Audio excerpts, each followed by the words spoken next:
Hello friends, இன்றைக்கி நம்ம சேனலில் என்ன பார்க்க போகிறோன்னா ரொம்பவே முக்கியமான எச்சரிக்கையான ஒரு ஜோதிட தாள்களை தான் இப்போ இந்த வீடியோவில் அதிரடியாக பார்க்க போகிறோம். ஜோதிட தாள்களை அதிரடியாக பார்க்குறதுக்கு முன்னாடி எதை பற்றிய ஜோதிட தாள்களை பார்க்க போகிறோங்கிறத ஃபஸ்ட்டு ஷேர் பண்ணுறேன். எதை பற்றிய ஜோதிட தாள்களை பார்க்க போகிறோங்கிறத முதல்ல தெரிஞ்சுக்குங்க. தற்போது 2025 4வது மாதமான ஏப்ரல் மாதமானது நடந்துகிட்ருக்கு. ஏப்ரல் மாதத்தில் நிறைய முக்கியமான நாட்கள் வரும். அதில் ஒரு முக்கியமான நாள்னால் ஏப்ரலுடைய 27ஆம் தேதியை சொல்லலாம். ஆக்சுவலி ஏப்ரலுடைய 27ஆம் தேதி தமிழ் மாதத்தில் முதல் மாதமான சித்திரையுடைய 14ஆம் நாளாக வருது. ஆக்சுவலி இந்த நாளில் கிழமை பார்த்திங்கன்னு வச்சுக்கோங்களேன், மிக முக்கியமான ஞாயிற்றுக்கிழமை. இந்த நாள் அப்படி என்ன முக்கியமான நாள் அப்படின்னு கேட்குறீங்களா? இந்த ஞாயிற்றுக்கிழமை அமாவாசையானது வருது. வரக்கூடிய இந்த அமாவாசை சித்திரை மாதத்தில் வரக்கூடிய அமாவாசை.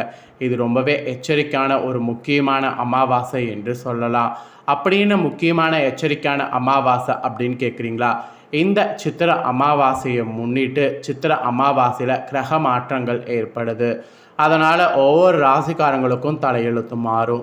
அதில் மகர ராசிக்கார நேர்களுக்கு என்ன தலையெழுத்து மாறும் அப்படிங்கிறத இந்த வீடியோவில் ஷேர் பண்ண போகிறேன். மகர ராசியில் பிறந்த நேர்கள் உங்களோட ராசிக்கு என்ன தலையெழுத்து மாறுங்கிறத இந்த வீடியோவில் தெரிஞ்சுக்குங்க. உங்கள் ராசிக்கு இந்த அமாவாசை அதிர்ஷ்டமாக ஆபத்தா அப்படிங்கிறத நீங்கள் தெரிஞ்சு அதற்கேற்ப நடந்து பலனடையணும். ஸோ உங்களோட ராசி நட்சத்திரத்துக்கேற்ப என்ன மாதிரியான பலன் கிடைக்க போதுங்கிறத ஷேர் பண்ண போகிறேன். தெளிவாக உங்களுக்கான பலனை தெரிஞ்சு பலன் பெறுங்க. சித்திரையில் வரக்கூடிய அமாவாசை ரொம்ப சக்தி வாய்ந்த அமாவாசையாக கருதப்படுது. ஏன்னா சித்திரை மாதத்தில் சூரியன் மேச ராசியில் பயணம் செய்வார். அதனால் இந்த அமாவாசை ரொம்பவே முக்கியமான அமாவாசை என்று சொல்லலாம். இந்த அமாவாசையில் உங்களோட ராசிக்கு என்ன நடக்கும் அப்படிங்கிற பலன்களை நீங்கள் தெரிஞ்சு அதற்கேற்ப நடந்துக்கிட்டிங்கன்னா பலவிதமான ஆபத்துக்கள் ஏற்படாமல் தப்பிக்கலாம். ஸோ மகர ராசிக்காரங்க உத்திராட 2, 3, 4 பாதம், திருவோணம், அவிட்டம் 1, 2 பாதம் இதில் பிறந்தவங்களுக்கு நான் சொல்லக்கூடிய கணிப்பு கரெக்டாக இருக்கும். ஸோ மகர ராசி இந்த நட்சத்திரத்தில் பிறந்தவங்க உங்களோட ராசி நட்சத்திரத்துக்கு என்ன பலன் கிடைக்குங்கிறத தெரிஞ்சுக்குங்க. அதுக்கு முன்னாடி கிரகநிலைகள் எப்படி அமாவாசையில் அமைஞ்சிருக்குங்கிறத சொல்கிறேன். அதை முதல்ல நோட் பண்ணிக்கோங்க. உங்களுடைய தனவாக்கு குடும்பஸ்தானத்தில் புதன் சனி, தகிரிய வீரியஸ்தானத்தில் ராகு சுக்கரன் சூரியன், சுகஸ்தானத்தில் சந்திரன், பஞ்சமஸ்தானத்தில் குரு, ரணருண ரேகஸ்தானத்தில் செவ்வாய், பாக்கிஸ்தானத்தில் கேது. இந்த மாதிரி கிரகங்கள் உங்களுக்கு வள வரப்போகுது. இந்த மாதிரி கிரகங்கள் வள வருவது மட்டும் இல்லாமல் கிரக மாற்றங்களும் இந்த அமாவாசையில் ஏற்படும். கிரக மாற்றங்களில் ஃபஸ்ட்டு பார்த்திங்கன்னு வச்சுக்கோங்களேன், ஏப்ரலுடைய 26ஆம் தேதி ராகு கேது பயிற்சி நடக்க போகுது. ராகு பகவான் தகிரிய வீரியஸ்தானத்திலிருந்து விலகி தனவாக்கு குடும்பஸ்தானத்துக்கு மாறுறாரு. அதுக்கப்புறம் கேது பகவான் பாக்கியஸ்தானத்திலிருந்து விலகி அஷ்டமஸ்தானத்துக்கு மாறுறாரு. இதை தொடர்ந்து ஏப்ரல் 30ஆம் தேதி அன்றைக்கி புதன் பகவான் தகிரிய வீரியஸ்தானத்திலேருந்து சுகஸ்தானத்துக்கு மாறுறாரு. இந்த மாதிரி கிரக மாற்றங்களும் இருக்குது. கிரக மாற்றங்கள், கிரகநிலைகள் இதனோட அடிப்படையில் உங்கள் ராசி நட்சத்திரத்துக்கு இந்த அமாவாசையிலேருந்து என்ன பலன் நீங்கள் பெறுவீங்கிறது ஜோதிடர்கள் கணிச்சிருக்காங்க. அதை தான் இப்போ இந்த வீடியோவில் உங்களுக்கு எக்ஸ்பிளைன் பண்ண போகிறேன்.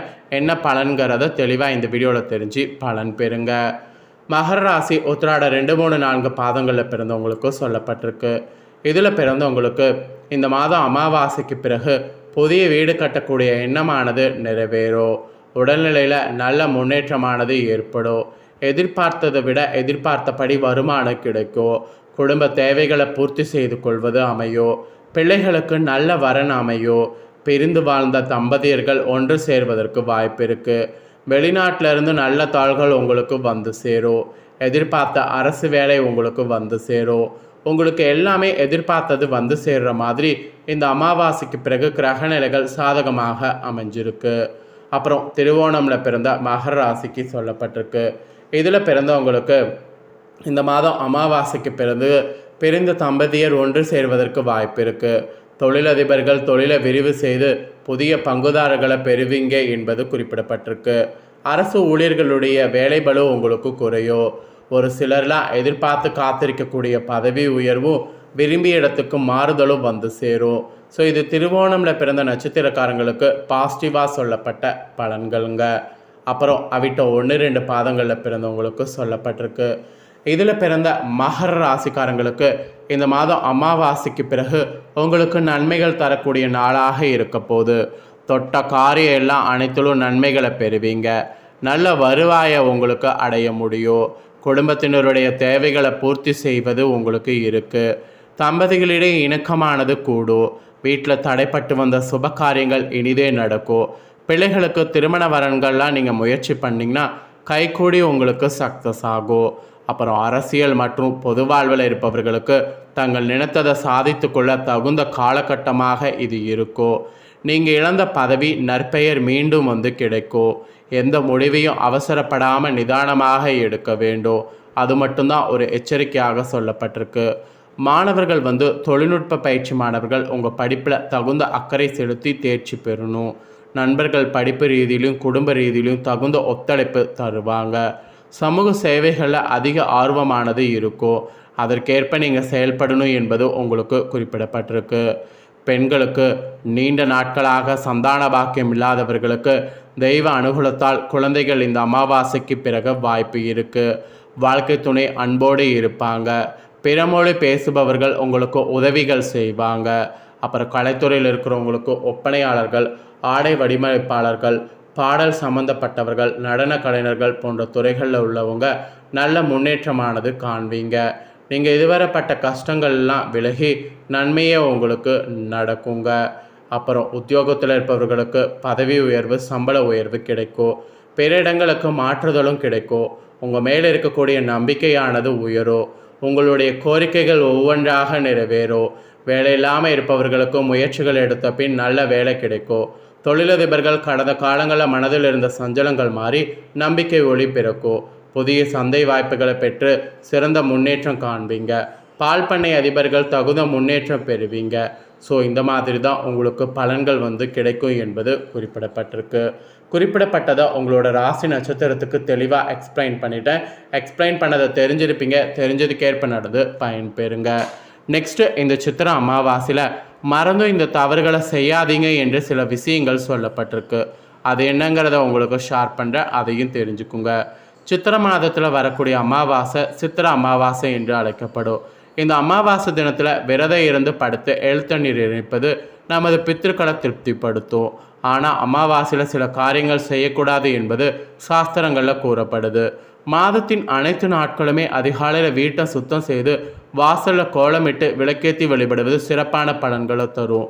ஆனால் அமாவாசை என்று வீட்டு வாசலில் கோலம் போடக்கூடாது என்பாங்க பெரியவங்க. அமாவாசை தினத்தில் பித்திருக்களுக்கு நம்ம தர்ப்பணம் செய்து காகங்களுக்கு அன்னமிட்ட பின் தான் வாசலில் கோலம் இடணும். இல்லைனா அந்த தினம் முழுவதுமே வாசலில் கோலம் போடாமல் இருக்கணும். இது ஒரு எச்சரிக்கையாகவே பார்த்தீங்கன்னு வச்சுக்கோங்களேன் உங்களுக்கு சொல்லப்பட்டிருக்கு.